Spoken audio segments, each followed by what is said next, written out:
I mean, we can't say it hasn't done something. We saw something by NCIC. But when we say Hassan is not a fool, the explanation he's giving is removing him from a crime to bad manners. You see, according to the law, when you attack a community, you've committed a crime. When you attack an individual, you haven't. When I say you're a bad person, you're a thief, you can choose to sue me, but this is now between me and you. So it's no longer a crime. DCI can't come in and investigate me, NCIC, because I said, I don't like so-and-so, and I said it. And there's nothing in the law that says I have to like him. So his explanation is actually moving back. He's backpedaling from a situation where we would be saying, you attacked a community. That's why he keeps saying, I did not attack a community. Because attacking a community is breaking the law. Yeah. That one, you can be sued, you can be arrested. It's hate speech. So he's moving back from that one. And you see, he's been very consistent. I didn't attack a community. I attacked an individual. So that's now, this is a smartness and the legal background and the understanding he has that if I stay within this space, there's nothing you guys can do to me. You might hate me, but I'm also being popular in my place. Because my language, what I'm saying, I always remember a gentleman called Basil Criticus who spent a long time battling that land issue. Again, politics started up as politics, and then ended up being a whole big problem that he spent, I think, 20-25 years trying to solve. So that, I think, is a game that Hassan was playing here. But then also, I think he was just trying to make his bosses happy. And because remember, there's been a very major outcry within government about Uhuru. So you find a low-hanging fruit. Uhuru is a large landowner in Mombasa. We have historical issues in Mombasa, and you just zero it in and you say, it's you.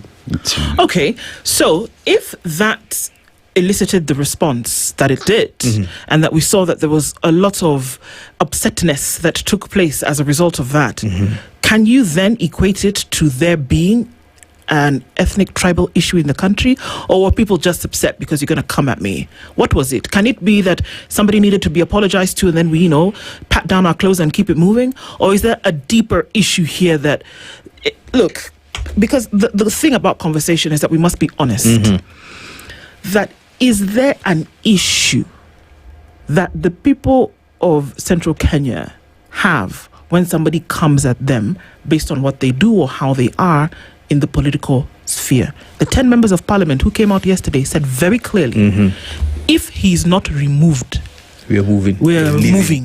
We are leaving this party. Now, does it speak to that an individual was attacked, or does it speak to their entire community was attacked, feels that they were attacked and we cannot have this? If that's the case, are they different from anybody else? First, let's first finish with the issue of the apology. Hassan didn't apologize to Uhuru. He's actually been very clear. I'm not apologizing to this guy. This is the guy I was attacking. What I'm apologizing is to those people who think they were hurt. I attacked other people beyond him. So that's the first thing. Now, and earlier I said that what you say, you can't tell me how to interpret it. Because once you attacked Uhuru, and we still see Uhuru as our political leader of Mount Kenya at this moment in time, then we feel as if you've attacked us. Then you have a history, which Uhuru alluded to on Monday, of 2007. And he made a very interesting statement. He said, 2007 did not just happen. 2007 built up over time, and it began with comments like this one. And how does that comment begin? Today you're attacking Uhuru. Then tomorrow you're going to attack another big landowner in Mombasa. Then before you know it, you're attacking big landowners anywhere. And it spreads out. Now, where I think it could get tidier, you see, when Mount Kenya leaders in UDA, for example, do a press conference alone, then you have actually confirmed that it was a community that was being attacked. I would have wanted to see a bigger representation of UDA leadership from various communities, not just the Mount Kenya region, condemning what Hassan has said, because then that way we'd all be agreeing what he has said is bad for all of us. But they did. Beyond just, you see, these Mount Kenya people were 10 people. if I had been in Parliament at that time, I would have mobilized a lot more people from outside Mount Kenya. Okay. So that our threat and our challenge to Hassan is not a regional challenge. We're challenging from a national platform. What you said was wrong. Just because you said it about Mount Kenya, or Mount Kenya feels wrong, even if tomorrow you said it about Rift Valley or about the coast, it would still be wrong. So that we stop isolating this and making a Mount Kenya issue. Anybody who speaks the way Hassan spoke about anybody else. Anyone, okay.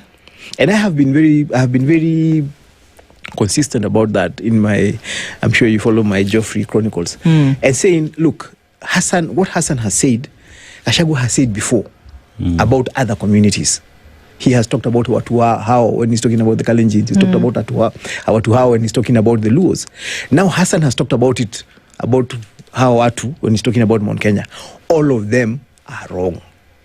Let's not get upset just when it's attacked to us. And I think that's I think the most critical point where we must come in, because I remember even there's a conversation that was held a while back when the Rironi Road was being constructed, and it was changed from being a development issue to being, when this road is going to a specific region, then people from Mount Kenya have a problem with it. But when Thika Road was being constructed, you never had a problem, because we must call bad manners in politics what it is, and stop sugarcoating it and saying you are attacking a community. It is purely bad manners, and the agencies that ought to work should just work and do their job. And that's why Hassan is becoming complicated to go after, because we should have started this process the first time the first person attacked a community. Yes. So Hassan will argue, but so-and-so has been doing it and attacking Luos and Kalenjins, and nobody said anything. So why are you guys coming after me? And then that's why I'm saying that's what now makes it complicated, because now it becomes that Rironi Road conversation. Yeah. When Thika Road was made, you guys didn't make it a Mount Kenya issue. Why is Rironi Road becoming a West Kenya issue? You know, and that's why we need to capture these things right from the start. Yeah.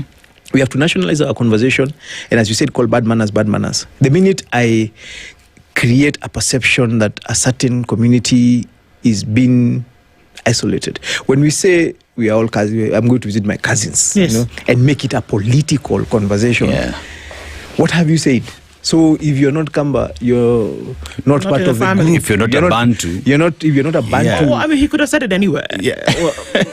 But you see, so what you've done, you've created a Bantu Downlaod. Yeah. Again, what you say doesn't determine how I interpret it. Yes. You can argue, and he argued it. He said, I meant we are related, but we are all part of a bigger family, but these are closer to us. But you see, the other person who is not Kamba starts saying, but even me, I associate with your political ideology. Are you telling me I can't be part of you because I am not your cousin? Yeah.